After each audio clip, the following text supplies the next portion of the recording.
আমি আমাদের কিছু ভিডিওতে যেমন গ্রিন লাইন একটা অনেক আগের ভিডিও, এটা ডিসপ্লে যে হোয়াইট স্ক্রিন বা গ্রিন স্ক্রিন হয়ে যায়, আমি বলছিলাম যে অলওয়েজ অন একটা প্রবলেম, এবং এটা হচ্ছে কি অলওয়েজ অন দেওয়ার কারণে সারাক্ষণ 24 ঘন্টা বা আপনি 2-3 মাস হচ্ছে ডিসপ্লেটা অন থাকে, যার কারণে এই গ্রিন লাইনটা পড়ে। তো অনেকে আমাকে বলছে যে হ্যাঁ তুমি তো বোকা নাকি, তুমি ডিসপ্লে সম্পর্কে জানো না। দেখেন আমি এখানে রহরহ ডিসপ্লের কাজ করতেছি, দেখেন আমার সামনে কতগুলো ফোন আমি কাজ করতেছি, আমি নাকি ডিসপ্লে সম্পর্কে জানি না। সেই ইউজার সেই ডিসপ্লে সম্পর্কে জানে। বিষয়টা হচ্ছে একটা যখন ফোনের যখন গ্রিন লাইন বা গ্রিন ইস্যু হয়, সেই ফোনটা কি পিক্সেল নষ্ট হয়? আচ্ছা দেখি তোমার ফোনটা দেখি, সেই ফোনটা তো পিক্সেল নষ্ট হয় না। তো যখন একটা গ্রিন লাইন আসে তখন আমরা কি করি, বা গ্রিন স্ক্রিন হয় তখন আমরা কাজ করি কোথায়? এই যে এই ফোনটার হচ্ছে গ্রিন লাইন। তো অনেকে বলে যে স্ক্রিন অফ থাকলে তো একটা পিক্সেল জ্বলে, অন্যগুলো বলে না। দেখেন আমি এটা স্ক্রিন অফ করলাম, অফ করার পর যদি আমি এটা চার্জে লাগাই, তো এখানে চার্জিং শো, এখানে শুধুমাত্র ডিসপ্লে লাইট জ্বলার কথা। তাহলে এই পুরো লাইটটা জ্বলতেছে কেন? এখানে শুধুমাত্র এখানে লেখা আছে যে কত পার্সেন্ট চার্জ। তাহলে এই লাইনটা সম্পূর্ণ লাইনগুলো ভিজিবল কেন? এখানে মূল বিষয়টা যেটা, এটা হচ্ছে এইখানে যে একটা ক্রিস্টাল আইসি থাকে, মূলত এই আইসিটা এখানে কিছু বড় আইসি দেখতে পাচ্ছেন, এগুলো হচ্ছে ডিসপ্লের ভোল্টেজকে প্রোটেকশন করে। আর এখানে যে ক্রিস্টাল আইসিটা আছে, এটাতে পিক্সেল, কোন পিক্সেল কোথায় কোন কালার দিতে হবে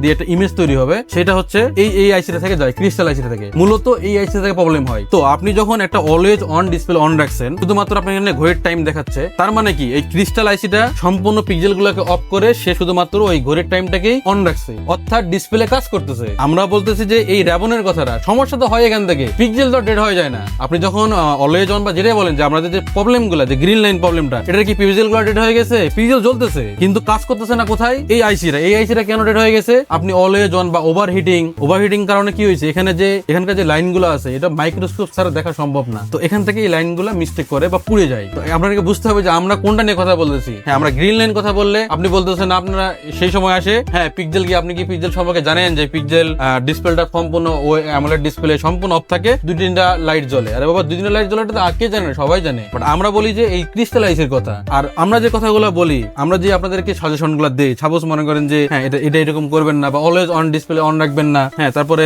যদি পারেন একটু হচ্ছে চার্জ 90% হওয়ার পরই আপনি হচ্ছে এটাকে খুলে রাখবেন। আচ্ছা এই কাজগুলো করলে কি হবে? আপনারই ভালো হবে। আপনার ভালো হলে আমার লস। আমি একজন পাক্কা সার্ভিসম্যান হয়ে আমি যদি আপনাকে বলি যে আপনি পিক্সেল ফোনটা কিনবেন না, অন্যান্য ফোন অনেক দিন টেকসই করে, তো আপনার ফোনটা যদি নষ্ট হয়ে যায়, যে কোনো নষ্ট হোক, আপনি তো আমার কাছে আসবেন, আমাদের মতো কারো কাছে আসবেন, তাহলে লাভ তো হবে আপনার, লস হবে আমার। তো আপনি যদি এই ধরনের বাজে ফোন কিনেন, আপনি যদি কয়েকদিন পরে সমস্যা হয়, তাহলে তো আপনি আমার কাছে আসবেন। হয় আপনি গ্লাস চেঞ্জ করেন, ডিসপ্লে চেঞ্জ করেন, আপনি যে কাজই করেন আমাদের কাছে তো আসবেন, আমাদেরই লাভ। কিন্তু এই যে আমি তো মানুষ হিসেবে আরেকজন মানুষকে সৎ পরামর্শ দেওয়াটা হচ্ছে আমাদের কর্তব্য আর কি। তারপর আপনি যতই ভালোভাবে চালান, যতই করে চালান, আপনার ফোন নষ্ট হবেই, আমরা ঠিক করবোই। তো এটা থেকে আমি মনে করি যে আমাদের রিজিকটা হচ্ছে উপর থেকে নির্ধারিত। আর এখন যে পরিমাণ ফোন, আপনি পৃথিবীতে এমন কিছু প্রয়োজনের উপরে এখন ফোন চলে আসছে, মানুষের জীবনের পরে খাবার আগে মনে হয় ফোন চলে আসছে, এরকম একটা অবস্থা। তো আপনাকে আমি যতই সৎ পরামর্শ দেই, আপনার ফোন নষ্ট হবেই।